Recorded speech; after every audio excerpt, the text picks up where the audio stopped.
माजी आमदार संग्राम थोपटे यांच्याकडून काँग्रेसच्या प्राथमिक सदस्यत्वाचा राजीनामा दिला गेलाय। गेल्या काही दिवसांपासून संग्राम थोपटे नाराज असल्याच्या चर्चा आहेत।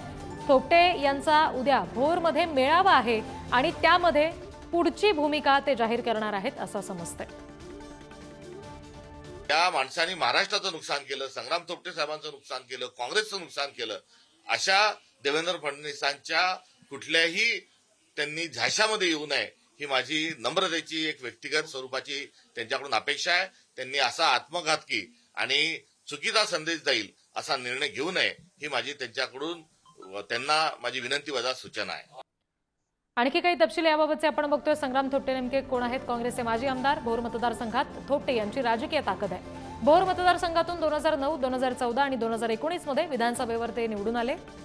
2024 मध्ये राष्ट्रवादीच्या शंकर मांडेकर यांच्याकडून संग्राम थोपटे पराभूत झाले। वडील अनंतराव थोपटे 1972 ते 2009 या काळामध्ये 6 वेळा विधानसभेवर आमदार राहिलेत। वडील अनंतराव थोपटे 14 वर्ष राज्य मंत्रिमंडळात मंत्री सुद्धा होते।